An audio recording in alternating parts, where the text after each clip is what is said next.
Welcome to The Tech Ranch, live and local here on Super Talk 1270. The latest gadgets, online security, websites and apps, social media, and so much more. How can technology help you? Let's find out. It's time for The Tech Ranch on Super Talk 1270. From our studios in beautiful Mandan, North Dakota, along the mighty Missouri River, here is your guru of geek, Marlo Anderson. Will you embrace or diss the USB-C interface that's coming out? The new USB interface will make our lives much easier moving forward. We'll discuss how that will happen. Cell phone companies have introduced no overage plans and the coming of airships. I know it seems like an old topic that's coming back again. In the studio, yes, Mr. Producer Extraordinaire Jim Walsh. How you doing, man? I'm doing very well, thank you. And we're joined by no other than Lair Dog himself, Larry LeBlanc. From the Big Morning Show. The Raging Cajun. 103.3 U.S. Country. Hello. Nice plug there, man. I love it. Yeah, yes. I appreciate Part that. of the Town Square family. Yes. You guys have been in the news a little bit, actually. Town Square has. We have? There was a merger. Right. What is the name? The company is an event company out of New York. Madison Garden Events, I think it is. Did Madison you see this? Square Garden Yeah, Events, yeah. It's that little venue. Yeah. Madison Square Yeah. Garden. But they have, that's pretty cool, actually. Yeah, actually. Intimate little place. We have, right. Actually, we have an events arm of our company. Right. So that's a beautiful marriage. I think they seem to be real excited about partnering with one thing about Town Square, if I can give a little plug, is that Town Square is a very diversified company. Not only do we have a carnival that travels, we do, and we all scratched our heads when we had that acquisition, but also, no, seriously, it was because now we'll be barkers, right? Hurry. Right, the carnival is coming to town. Jim, we need you at the Apple booth. Oh, we got the clowns covered, right? Right. When they have a big meeting at the corporate office, they all come out of one little car. And then we also have the insane inflatables, and we have 4 of those that travel the country. And when that was here not that long ago, it was a huge event out at Cottonwood Park. So, and then we also own a majority of the outdoor country music fests, such as We Fest and Country Fest. So it's a very diversified company. Yeah. Well, and what's interesting about Town Square, I'm going to plug you guys a little bit too, of all of the media conglomerates, I guess I could throw Town Square into that, because you guys own 400 stations, something like that. In 70 markets. So you have that many, but you actually lead the field in digital. I don't know if you knew that or not. Right. 40% of all digital stuff that comes out of this industry comes from Town Square. 40%. And our corporate and digital team knows, and they reiterate this weekly, that this is the future of radio. And actually, 40% of our listeners come from handheld devices, which means that 60% still comes from the terrestrial end. Right. And at this point, terrestrial, that product still pays for a majority of the bills, right? But the digital end is catching up very quickly. And who would have ever thought that 40% of everybody listening to this show and any other product we have is coming from either a handheld tablet or a computer, or not? Like an iPhone. Yeah. I think you're mistaken there. We have one listener locally, and I know we have 3 people that listen digitally. So we have over 200% this show that follows this show online or digitally, and yeah. Well, I'm just kidding. I'm talking as a whole. Yeah. Something smells really good. Did muffins? Yes, Alice was. Did Miss busy. Marlo make some more stuff for us? She sent lemon muffins and chocolate muffins today. Yeah, this is getting off the topic, but boy, when she makes those turnovers, and oh god, and I told you that they're almost so good that it's hard to imagine that someone actually made them, because they're so good that you would think that they're bakery made or made in some factory. Come from Arby's. Did you see the pan she sent the stuff in today? No, when you go out there, you'll understand what I'm about ready to say. They look like they came from a bakery. They got the fancy tin foil on them. I always take the pans home. Somebody actually handmade these. As a matter of fact, I used one of the pans this weekend. I had a nice barbecue. Nice. Yeah. All right. It's good that you do that. So tell us about the USB thing. Well, so USB 1 and 2, have been out for a while, and USB 3. Have you ever taken and as you try to plug your USB whatever into whatever, it always is wrong. Right. And then you flip it over. There's a 50-50 chance that you'll get it right. And it still takes you 3 tries. Why is that? I'll flip it over, right? And it still doesn't fit. Yeah. And then I go back the Yeah. other way, and then it fits the third time. I do not understand why that is. You're right. It drives me crazy. So Well, when I switch from my iPhone to my pad, it's exactly the opposite from one to the other. Yes, yeah. And I still have problems with it. Well, the wonderful thing about USB 3, it won't matter. Oh. It fits either way. And it's flat. So there's not like a rectangular hollow space in the middle type of thing, right? This is actually a flat piece, so it'll be much smaller going in, dramatically faster. It'll be ranked at either 5 gigs or 10 gigs per second, which means that you can download a 100 gig 4K movie in about 13 seconds. That's if great. you have the capability to do that. The throughput speed is there. It's just a matter of if your equipment can handle the speed now. So sooner or later, our equipment will catch up to that, right? Yeah. So that's what's cool about it. You can also charge your laptop through it. So think about this. In moving to the future now, if you have USB 3, you may only have, and this is the downside to this too, these makers may only have one port on your laptop. And through that port, just like your cell phone, you have one port. It's almost, now my phone has a earphone jack and mic jack. Yeah, mine too. But a lot of them don't have this anymore. Most of them just have the USB port, right? Well, moving forward, this USB port will be everything. You'll plug your headphones into this if you're going to plug headphones into it. Yeah. On your computer, you'll plug your speakers into it if you want to go, with speakers off of it. So then the question becomes, will these computer manufacturers actually put more than 1 or 2 ports on these things? Because you'll also plug it in to charge so if you're charging your laptop, for example, you won't be able to plug in anything else. Yeah, that kind of sucky. So, if you're a power user and want to put more than one thing on your computer at a time, I'm just saying that, I'm going to guess that that's going to be a big selling point moving forward, is that, you may opt for a laptop that has 4 ports instead of 1. Right. You'll pay a little extra for it because you'll have that convenience of it. Very interesting. But with all of that said, I love that everything's going to be going through there, and your USB will become your video output as well. Oh. So you won't have to plug an HDMI or a VGA into your computer. You'll go right from USB right to your monitor as well. It's amazing. It really is when you think about it. So that part of it is really, really cool. So Technology is moving so fast. how do you keep up? Well, I have you. That's a good thing. You need to listen to the Tech Ranch, There and you you go. can keep up to it. After the break, we're going to be talking a little bit about the new move by our cell phone companies for no data or data. We're going to talk about that too. Overages. Come on back. Right now it's 67. Here's Sean Hannity, weekday afternoons on Super Talk 1270. Follow the Guru of Geek at facebook.com/The Tech Ranch or Twitter at Guru of Geek or thetechranch.com. Here again is your Guru of Geek, Marlo Anderson. Quit miming the intros to these. Joe. Oh, okay. It's like you've listened to them once or twice before. Oh, yeah. No, I'm okay with that. Hey, we want to thank our listeners across the country and around the world who follow us on the Blueberry Network, on the Tech Podcast Network. We're also on the Roku, iTunes, Tuned In, and of course our own app, Radio Pup. Make sure you go get Radio Pup so you can follow this show, Hey, Laurel and Larry's show, Yeah. Yes. and Jim's show. Thank you. I'm on the air Anywhere tomorrow. you go. I'm filling in tomorrow. Hey, cool. That's great. So We're we're going to talk about that guy who didn't stand up for the national anthem, that football guy. that would be a good topic. Actually. Oh, it's a great topic because it's so polarizing. People are very upset about that. actually. You're either strongly on one side or strongly on the But other. I'm going to guess it's a 95-5 thing on this one. I'd say 95% are really not for him standing up for it. The other 5% maybe understand that he's exercising his rights, but Well, gee, I wonder how I think. that's interesting, actually. We'll find out tomorrow. Okay. Yeah. I won't even... I'm going to keep you in suspense. I'm going to listen tomorrow just to find out. Because are you on that 5%? Because you possibly could be. He's shaking his head. That's good, yeah. Let's anyway, put it this way. I like to go against the grain. I know you do. So this would be a very interesting show tomorrow for you. All right, so we're going to talk a little bit about data or data.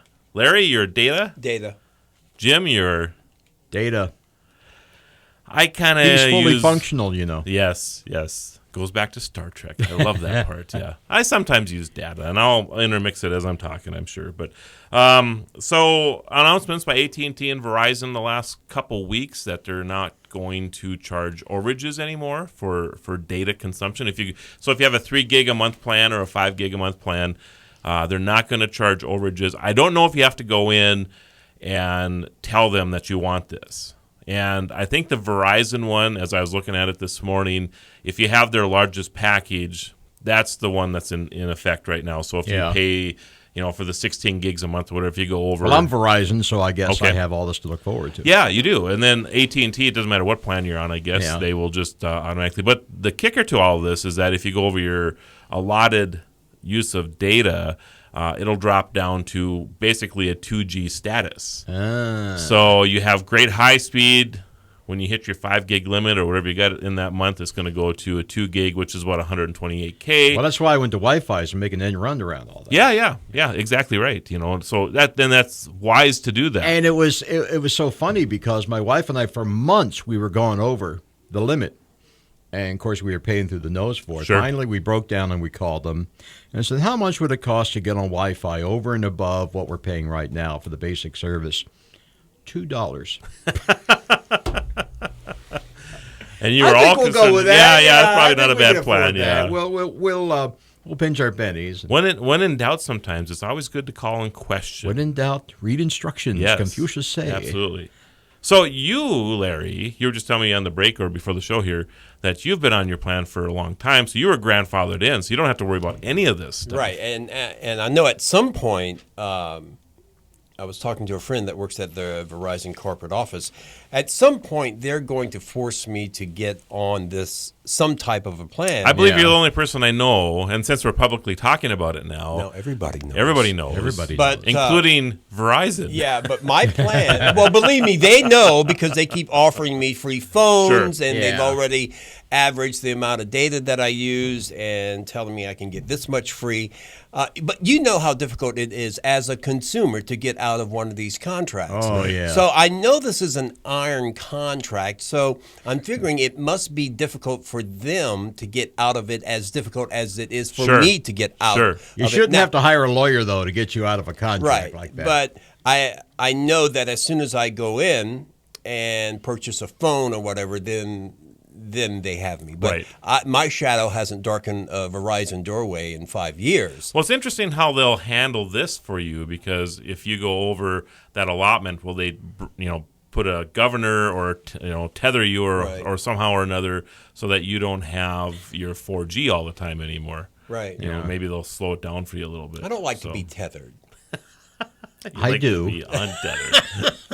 But I do know, and I've got the Samsung S4. Okay. And I even bought a new S4 as a backup when this one breaks, because I love this phone, and it has great video and picture capabilities, which we use a lot for. You actually bought one as a backup? Right. So I don't hear a lot of people that do that either. That's I literally crazy. have an S4 very prudent in my drawer because the picture quality and video quality is so superb. And we use that a lot when we do these blogs and stories. So I'm so satisfied with this. And I have the interchangeable batteries, and I've got a ton of batteries. So wherever I go, I always have a battery. So I know at some point if I go in and purchase a phone through them, then that will null and void this contract that I have. But I haven't purchased a phone from them in 4 years. I either go to Amazon or eBay. Right. So I'm curious about the second purchase of your phone here. I mean, is it more just because you're out and about and you might break your other phone, so you have something that you can quickly change out? I mean, is that what it's about more? No, I do know that when this phone breaks or I drop it in the water or whatever, I'm going to quickly need a backup phone. Yeah. So instead of going without a phone, I have one that's readily available. Because my thinking would be that you would wait for, when you're ready to get your next phone, that the picture quality would even be better yet, because they do improve and improve and improve. Right. So I would imagine that. And see, I have a friend that has the S5, and we were comparing notes, and he was telling me that the picture quality is not as good as the S4. Interesting. So lot of times they'll digitally enhance thing instead of using the actual. I forget the term for it right now, but the glass lens has its own. Oh man. I hate Mondays sometimes. So probably when the S9 goes into effect, I'll still be on the S4. Sure, that's okay. If you like what you have, and what's wrong with that? Yeah, and the other thing is that I've made such an investment in backup batteries and chargers that in my company truck, I've got at least 2 batteries. On my motorcycle, I've got 2 batteries. In my pocket, I have a battery. So for me personally, this suits me well. Sure. Jim. Yes. All right. So you said you used to run over occasionally. I used to run over a lot. Don't run over anymore since you went Wi-Fi at your house? Well, it's Wi-Fi, yeah. It's got it covered. Okay. Don't have to worry about it at all. I mean, I haven't had to pay for the overrun since we set it up. Yeah, and a lot of times as a company, when we're out somewhere and we need 4G, I mean, I'll just hit a hotspot and everybody that is on location with us can Because generally I'm in 2 or 3 places. If I'm not at home, I'm here where we have Wi-Fi. Right. I'm hanging out at Barnes & Noble where they have Wi-Fi. 1 or 2 other places, the coffee shops and a couple of the restaurants where they do it. And I'm covered. So this is interesting. So DCN, Dakota Carrier Network, and for those of you listening across the country, this doesn't impact you as much, but it could. Everybody's got their local version, I'm sure. Right. They're going to Wi-Fi the entire state of North Dakota. Which is great. Fantastic. So if they can pull it off. How, so you think about that. You guys obviously been following this story. Yeah. So if they do this, what does that mean for cell phones? I mean, can we just, when we're not in, as long as we're in North Dakota, for example, can we just have our Wi-Fi turned on and not use our cell phone plans? Now, does that mean they can also monitor what we're doing? Oh, yeah. Yeah. And absolutely. And then, are you kidding me, Jim? And then the other thing. There'll still be folks who want to opt out of it. I think a good question, too, is when it comes to security. I mean, if you're using the state Wi-Fi and you log on to Wells Fargo or your account or something, I mean, how secure and safe is that? Yeah, we'll have to look into that because right now, of course, I'll use my Wi-Fi hotspot if I'm doing that type of thing because I trust my cell phone connection more than I trust the local coffee shop or whatever. Right. And then when I do activate my hotspot, no one else can come in on it unless they have the password. That's correct. And of course everything that's going out of your hotspot is encrypted. So if DCN has some type of encryption, which I'm sure they're going to do, they'll have to. Can't imagine that they can't. Because the other thing that's possible, of course, is that you can just steal signals out of the air. Mm-hmm. And I've done this many times just to show people. Absolutely. Not that difficult. Not even difficult at all. I was down at CES a couple of years ago, and a buddy of mine, and we just turned on a little program. We were watching people type in their passwords and everything else to their banks. God. We could just sit there in this room and watch this. Thousands of people logging into the public Wi-Fi. It's amazing. It's just amazing. And, we're not doing it to steal information, but there's probably 20 other people that are watching that like crazy. We talked about that a couple of weeks ago. If you know somebody, if you know anything about them personally, if you know their dog's name, chances are that's their password. Right. Which a lot of times is why you see all these spoof accounts and that type of thing. So I guess we're about closing on that. Oh, okay. Yeah. We're after Airships. Katie's off this week, right? Yeah, she is. So it's just us today. Whoa. So Airships, we're going to be talking about this in the next segment here. Airships. Yeah, like the Hindenburg. Oh. Remember the Hindenburg? Yeah. It busted the flame. It busted the flame. That's pretty good, Jim. The humanity. Remember that guy? That was a great report. Thank you.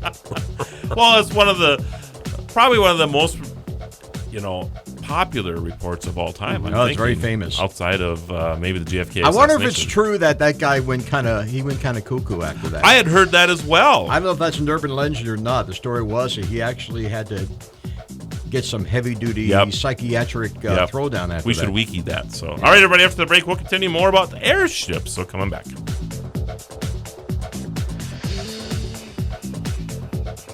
Right now it's 67. Dave Ramsey is heard here. Super Talk 1270.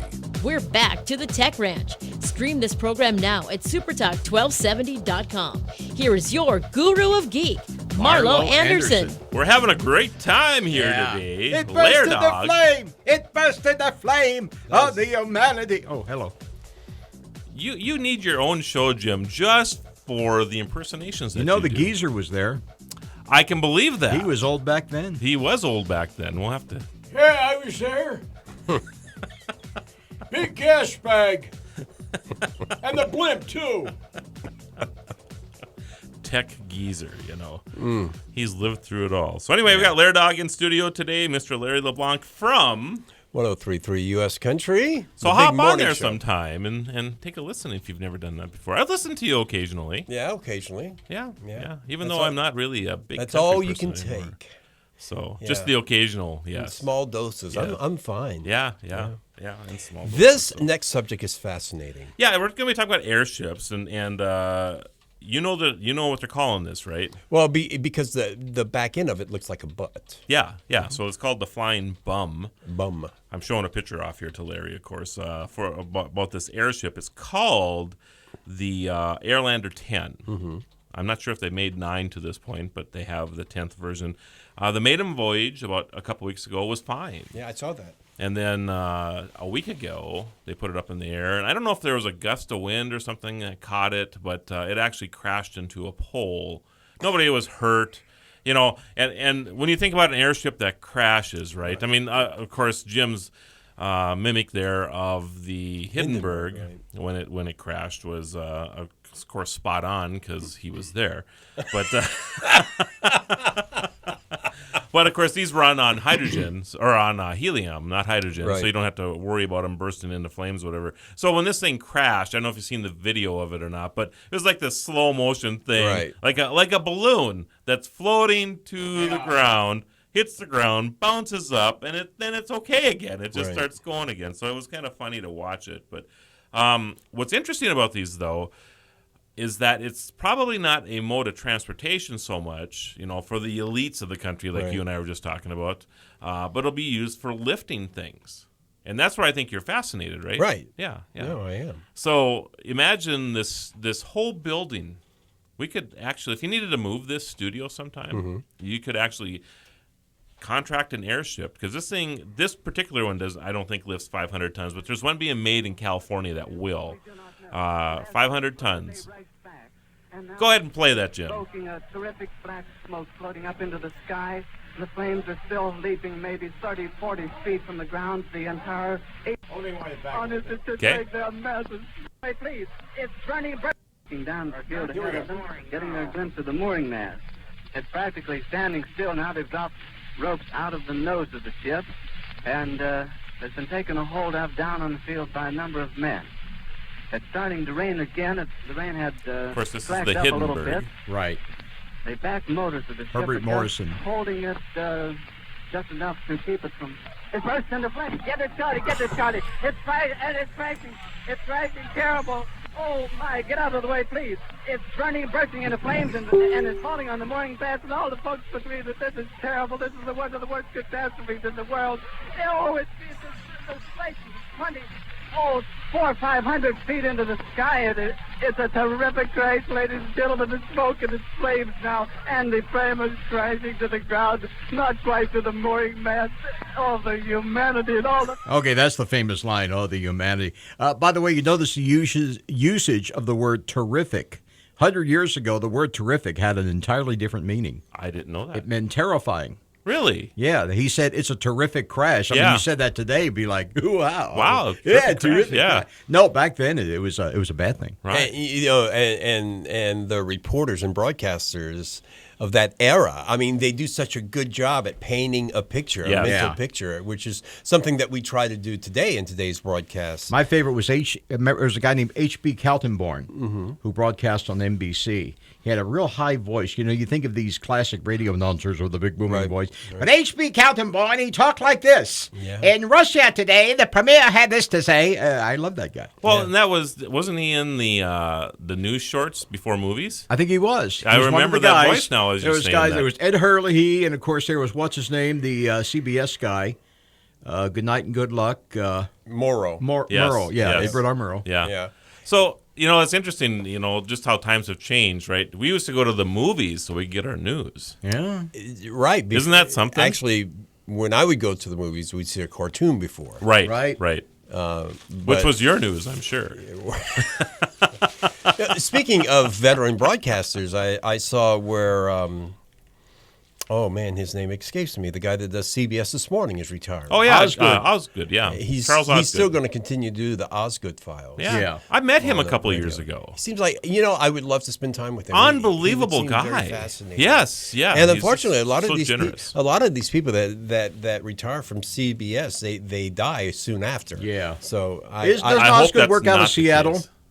Doesn't he work out of Seattle? I don't know that answer. I think he did for a while. But my wish is that I hope he's in good health. Oh, yeah. Yeah, because who was it that just announced his retirement just here? Was it the guy with Schieffer? 60 Minutes. No, the guy from 60 Minutes. Oh, Yeah. yeah. Not Bradley. This He's is terrible again. It's Monday. Monday, what we call it. But yeah, I mean, within a week after he announced his retirement, he Now, passed Bob away. Schieffer retired from Face I the met Nation. him once. And he was in town here. And he still comes on and does some political Right, commentary. yeah. It seems that he would be a fascinating guy. He did a symposium at Bismarck State about He 5 did. years ago. He did. I saw the replay Yes. of that. I was here. I was there for that. I bet that was fascinating. Oh, it was great. It was terrific. He talked about Kennedy and all the big breaking stories. And who's the guy from North Dakota, Harry Reasoner? No, Severide. Yeah, Yeah, Eric right. Severide Eric from Severide. Velva. Yeah. Velva, North Dakota. Yeah. Did you ever watch him at all?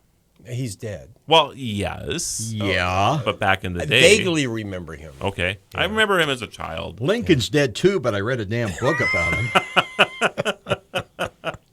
And he still influences today. Yeah, Marley so- Schaefer, Marley, there you go. he's the guy that retired in the next week. He Yeah. died, So it makes you wonder if he obviously knew something was about to happen. yeah. So, But Mike Wallace. yeah. is he dead? Yeah, I he think is so. dead. I think yeah. he Yeah. passed away not too long ago. And that was shortly after he announced his retirement as Right. well. So, And then Bob Well, I think Simon, yeah. which was part of CBS, got killed recently in that Yeah. automobile. Oh accident. God, yeah. yeah, that wasn't a good That's thing a at death all. wish if they assign. Well, I you think to with a lot 60 of these minutes. guys, they announce it's not that they die after they retire, but they know they're about to go, so they retire, Right. and then we hear about them passing. Right. Yeah. So they work as long as they can. And, as in this industry, it's not a demanding industry. Boy, those two just were quiet like right now. Yeah. Hear a pin drop in the room. Yeah. Larry's thinking to himself, what do you mean not demanding? But on Actually, Sunday, it's very demanding. On Sunday morning, they had their largest ratings last year of the entire history of that. Really? show. Yeah. I did Like not. 6 million people. It was just because of the political climate of the country now, or Well, that Sunday morning program is such an institution. Yeah. but to actually increase its audience in an era of instant on-demand whatever is amazing. I actually think it's kind of like those fluffy slippers that you wear. They're comfortable, they're reliable, and he's there every Sunday morning. Right. So you wear fluffy slippers. Well, you knew that. With the little bunnies on them. So back to the let's go back to airships. back to here. this here. Yeah, because fluffy slippers back to airships. So how will this impact like the agricultural industry and folks Well, here? think about the ability to lift 500 tons and float it someplace. Yeah. So you could have, like we were talking during the break, farmers wouldn't maybe need to store their crops on their farm, so to speak. I mean, it'd still be on their farm, but not at the homestead, where you have grain bins and that type of thing. Maybe you have a pod that you just leave in the field and you fill it full of your grain or whatever it is that you're farming, and you leave it there until you are ready to sell it to the elevator. The elevator says, all right, we'll send the airship over to you. Right. And they'll float it over there, and they'll just pick it up and take 500 tons over at a time, as opposed to, I think I figured this up one time, it would be like 45 grain trucks worth that you wouldn't have to drive 20 or 40 miles to the grain elevator. And this big ship, it does not leave a huge footprint. It doesn't. It actually is very green. It doesn't use it. It'll go up to 90 miles an hour, but the thing is it doesn't need energy for lift. Yeah. So you're You're not talking helium or hydrogen? helium. Helium, yeah. So what happens is, it has helium. Of course, it doesn't escape. Uses a ballast system and actually brings air in, kind of like submarines. When you think about a submarine, it brings in air so that it can float to the surface, right? Well, here they're using air to bring it back down to the ground because the air is lighter than the helium that's being used. So kind of the reverse type of thing, but it works well. And then it just floats, and all you need then is just a little bit of a prop to push it forward or backward or whatever. And what's the altitude height that this thing can raise to? Well, I don't know if there's really a limit, but I would imagine that they'll probably try to be safe for large commercial airplanes and things. So, generally they'd probably be in that 5,000 to 10,000 area. You don't want to be in a situation where you have to actually pressurize a cabin and that type of thing. So I would imagine that 5,000 point would probably be pretty good. Off the subject, I was barbecuing yesterday. It was such a beautiful day, and I was looking up at the clear blue skies, and every now and again I'd see a jet passing way high, and then you would see that plume of white smoke that it would leave. And I was just so fascinated. I'd look at them and go, I wonder where those people are coming from, and I wonder where they're going. At 35,000 feet. But I would guess that this wouldn't go that high. You would not.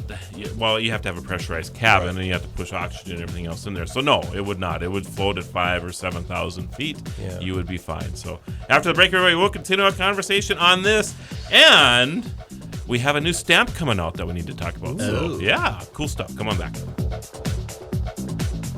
Right now it's 67. On Twitter, Facebook, online, and YouTube.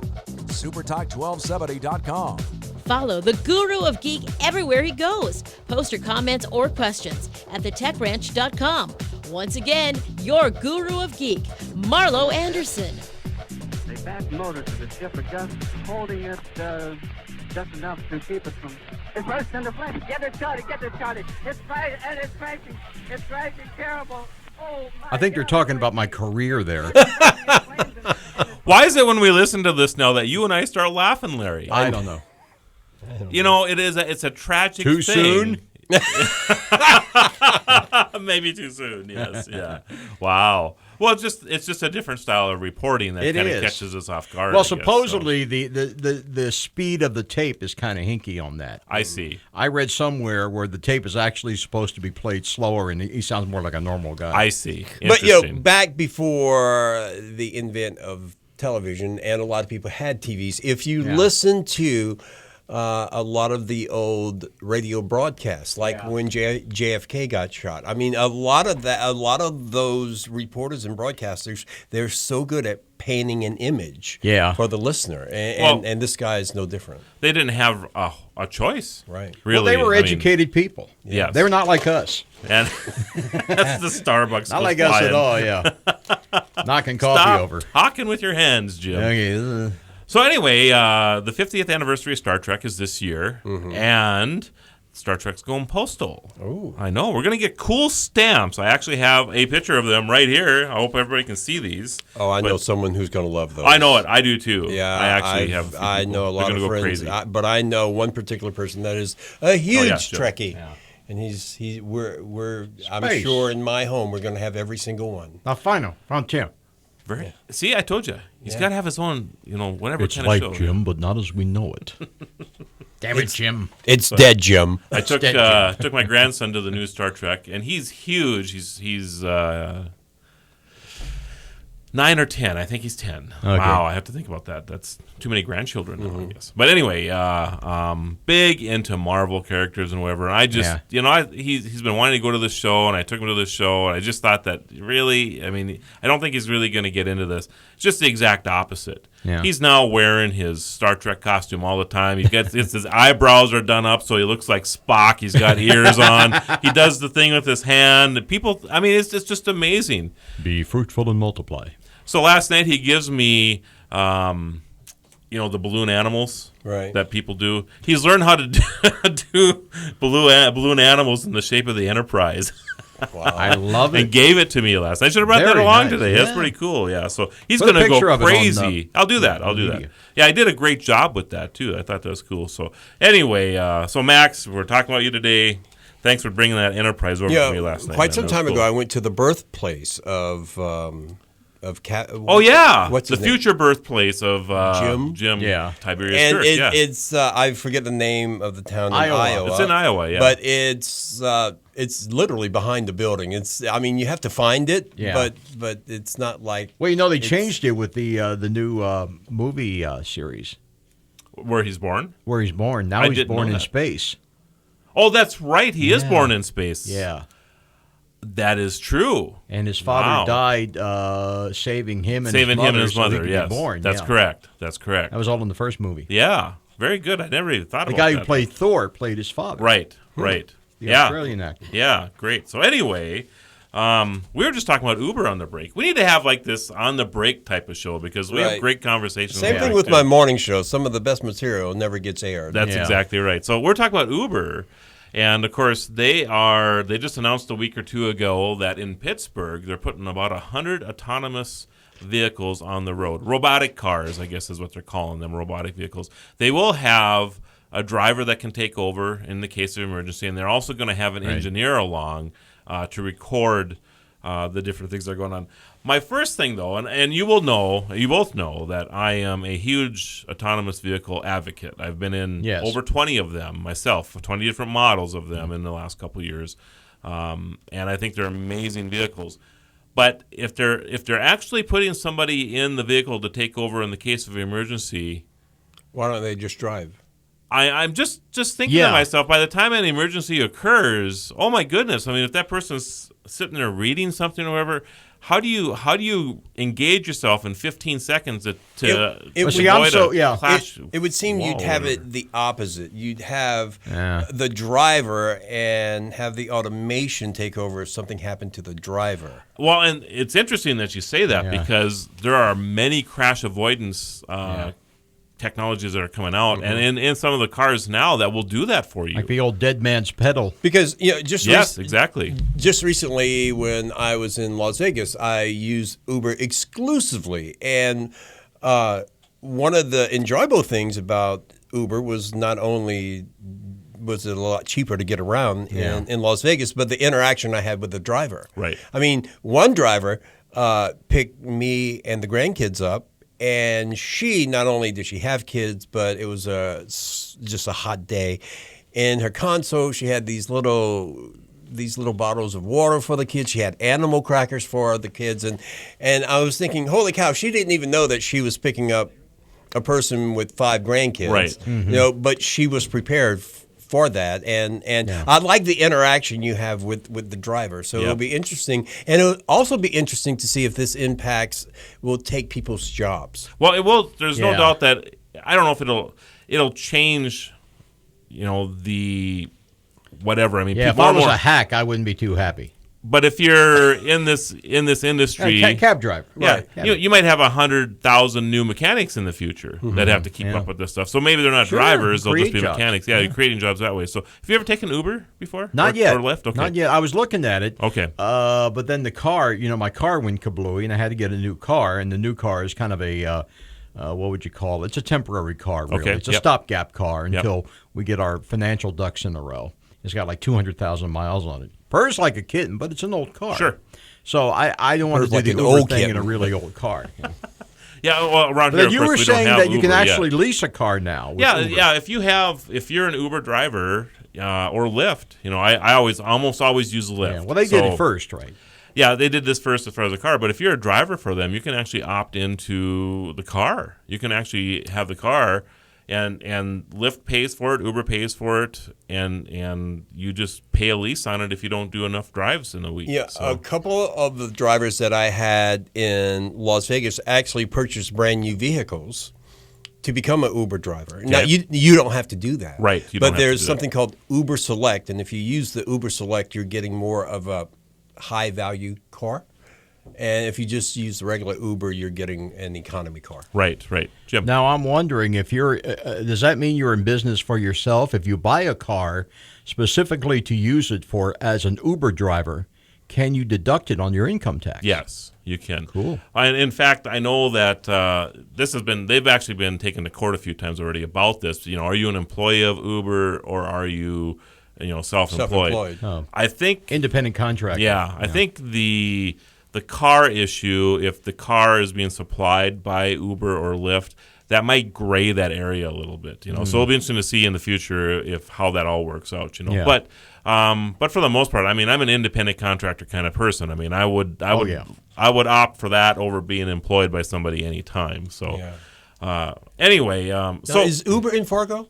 Uber's in Fargo. They're the only ones in North Dakota right now. Yeah, Okay. and What that's about the only here? town. Not here. Not here. Okay. So you don't have that option here yet. So that might happen sometime in the future. We'll see. A lot of the taxi cab businesses and community. I mean, they fought that really hard in Las Vegas. Oh yeah. In fact, they won for a while, yeah. and then Uber actually took it all the way to the state, and they eventually are in there now. So and New York, where the cabbies are organized. Oh yeah. Yeah, very organized. Yeah, they're not excited about this trend at all. But I will say that I prefer, just because of the experience you talked about, prefer driving or riding with an Uber or a Lyft driver because they're engaging. Right, they are. I almost never have had a taxi cab driver that actually engages me while we're driving. And the other thing, I may have shared this, but we were coming back from the Titanic exhibit, and we left some pictures that we took at the exhibit in the Uber car. Okay. And we were able to backtrack and find that driver,